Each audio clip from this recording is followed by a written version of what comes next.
आज दुनिया में करोड़ों लोग हर दिन फिल्में और वेब सीरीज देखते हैं और एक ही प्लेटफॉर्म पर, और उसका नाम है Netflix. We're demanding it, and so we kept pushing more. Why are we filming this? And more. So fucked up. And more.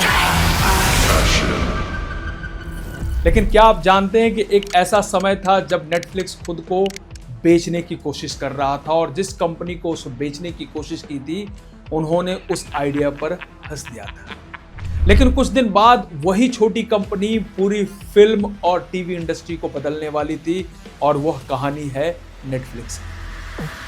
दोस्तों, साल था 1997। अमेरिका में लोग फिल्में देखने के लिए वीडियो स्टोर पर जाते थे। सबसे बड़ी कंपनी थी ब्लॉकबस्टर।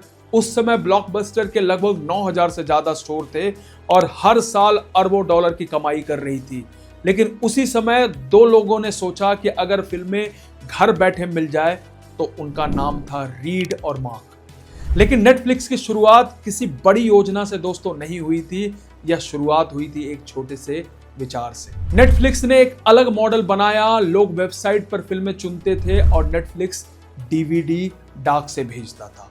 फिल्में देखो फिर वापस कर दो, और यह उस समय एक नया और सुविधाजनक मॉडल था। और धीरे धीरे नेटफ्लिक्स लोकप्रिय होने लगा। लेकिन नेटफ्लिक्स की असली परीक्षा अभी दोस्तों बाकी थी। 200 साल था 2000। नेटफ्लिक्स अभी भी छोटी कंपनी थी। उस समय नेटफ्लिक्स ने एक बड़ा फैसला लिया।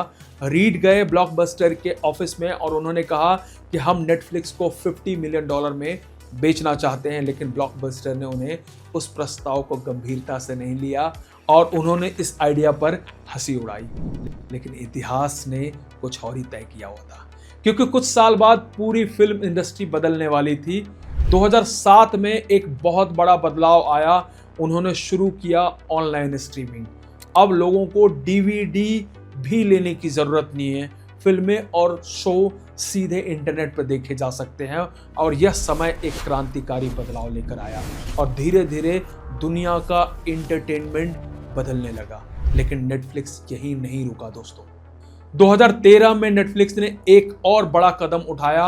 उन्होंने कहा कि अगर हमें बेहतर कंटेंट चाहिए तो हमें खुद कंटेंट बनाना होगा, और उन्होंने पहला वेब सीरीज लॉन्च किया, हाउस ऑफ कार्ड्स। उसके बाद उन्होंने कंटेंट की फैक्ट्री लगा दी। बहुत सारे वेब सीरीज लेकर आए, stranger things, Narcos, money heist, और नेटफ्लिक्स बन गया एक ग्लोबल एंटरटेनमेंट स्टूडियो। अब नेटफ्लिक्स सिर्फ प्लेटफॉर्म नहीं था, यह कंटेंट की दुनिया का सबसे बड़ा पावर हाउस बन चुका था। आज नेटफ्लिक्स 190 देशों में उपलब्ध है। 230 मिलियन से ज्यादा इनके सब्सक्राइबर हैं, और हजारों फिल्में और सीरीज हर साल नेटफ्लिक्स कंटेंट पे खर्च करती है, लगभग 15 से 17 बिलियन से ज्यादा। एक छोटी सी डीवीडी कंपनी एक दुनिया की सबसे बड़ी स्ट्रीमिंग प्लेटफॉर्म बन चुकी थी। लेकिन दोस्तों, इस कहानी का असली मतलब क्या है? नेटफ्लिक्स हमें 3 बातें सिखाती है। सबसे पहली बात है कि टेक्नोलॉजी को जल्दी अपनाओ। नेटफ्लिक्स ने डीवीडी से स्ट्रीमिंग की तरफ समय रहते ही बदलाव कर लिया था। दूसरी बात है, इनोवेशन डिस्ट्रप्शन लाता है। नेटफ्लिक्स ने पूरी फिल्म और इंडस्ट्री ही बदल दी। तीसरी बात है कि कभी कभी रिजेक्शन ही सफलता की सबसे बड़ी शुरुआत बनती है। ब्लॉकबस्टर ने नेटफ्लिक्स को ठुकराया, और वही नेटफ्लिक्स आगे चलकर पूरी इंडस्ट्री बदल दी। आज अगर आपका आइडिया लोगों को छोटा सा या बेकार लगता है तो निराश मत होइए, क्योंकि कभी कभी जिस आइडिया पे दुनिया हंसती है वही आइडिया पूरी दुनिया को बदल देती है, और नेटफ्लिक्स बहुत बड़ा उदाहरण साबित होता है। दोस्तों, इस वीडियो में इतना ही।